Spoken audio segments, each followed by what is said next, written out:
and welcome to the Ask the Pastor video podcast for the week of March 30th, 2009. We have this podcast to answer some of the most interesting and informative questions that you have about the Christian faith. I'm Kent Bertrand, pastor of the Bridge Church in Gilbert, Arizona, and today's question is, what role should the church play in politics? Before I begin, let me just remind you that it is never the job of this or any other video podcast to think for you. It is the job of you as the listener to consider my ideas and take them to the Bible to think for yourself. Now, this question in particular is interesting to me because just on a total personal level, I really enjoy thinking about and discussing the ideas surrounding politics and economics. This is my iPhone, or as my wife likes to call it, my golden calf. I love it. And I've got lots of podcasts on here, and some of them are about issues of faith and Jesus, but many of them are also political discussions, Sunday morning talk shows, cable like CNN, MSNBC, Fox News, things like that. I really enjoy those kind of things. And for many years, I took that into the church with me, believing that part of the role of the church should be to advocate politically. Now, I believed that way for a while. So for those of you that have known me for a long time, it may surprise you to know that I feel very differently now. To be direct, I now believe the church, as a church, should not be involved in politics. Why did I change my mind? Two simple reasons why I changed my mind. One is because I love those who love Jesus, and two, because I love those who don't. See, because as a pastor, I love those who love Jesus, I never want them to get their eyes off the main thing. My concern as a pastor is that people pour energy and time, people who love Jesus, into political, as a church, into political solutions, believing that that will change the culture. In fact, my discovery is that whether or not a particular political bill passes or doesn't pass does not necessarily change the culture at large. In fact, it can have an unintended effect. For me, all the political transformation in the world doesn't hold a candle to the power of Jesus to change lives. And for me, that's what I want the church to focus on. Plus, the problem with getting involved in politics is there comes this implication that politically, to be a follower of Jesus is to politically be a certain way. But I just don't believe that. I serve with leadership with Christ-like men and women who I really appreciate. Amid that community are Republicans and Democrats, conservatives and progressives. And my discovery is that people's political party or political affiliation does not tell me anything about how much they love God and desire to see Him change the world. So for me, I don't want to settle for second best in terms of how to transform our world. I want the gospel and the power of the cross to be the main thing we push. So at the Bridge, we don't do politics.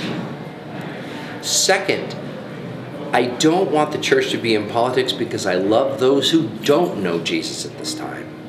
See, I believe that for many people, when they think about churches, particularly people that have maybe never even come to church, one of their first ideas is a political thought.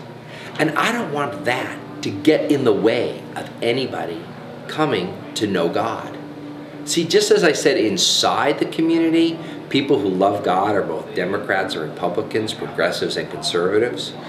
Outside the community, we want people across the political spectrum to not be hindered in coming to the cross of Christ. And I wouldn't want to put anything in their way that might be a stumbling block. Therefore, politics is simply not a part of what we do as a church. Now, let me make sure I'm clear. What I'm talking about here is about the church as a community. I'm not talking about the individuals as a church.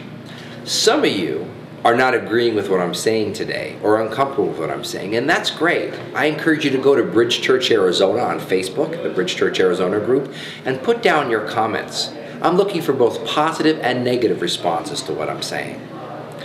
Some of you, though, are really agreeing with me and then even taking it a step farther, I think, thinking that therefore individual followers of Jesus should not be involved politically. I think that's too far to take it. When I read the Bible, one of the things it tells me is that he who has been given a trust must be proven faithful. We have a great trust. We have a great trust as citizens of the United States in that we get to vote in our leaders. Many countries don't get to do that. The followers of Jesus in the first century did not get to do that. But we get to do that, and so therefore, I strongly encourage all people, all Americans, and all followers of Jesus to care about what's going on in their country, to be registered to vote, and to vote whenever there's an opportunity for an election. And if they feel so inclined, I encourage them to get involved personally as to certain causes or political parties or affiliations that they think are important. All that is good, but we never want to think for a moment that therefore our views are automatically God's views or the views of every other person who loves God. In fact, we want to keep it out of the church precisely so that individuals can pursue their conscience as they see fit, to be as involved or not as involved in the political process as they want. So this is about the church as a whole. And in fact, finally at the end of this, I just come back to who I follow, which is Jesus.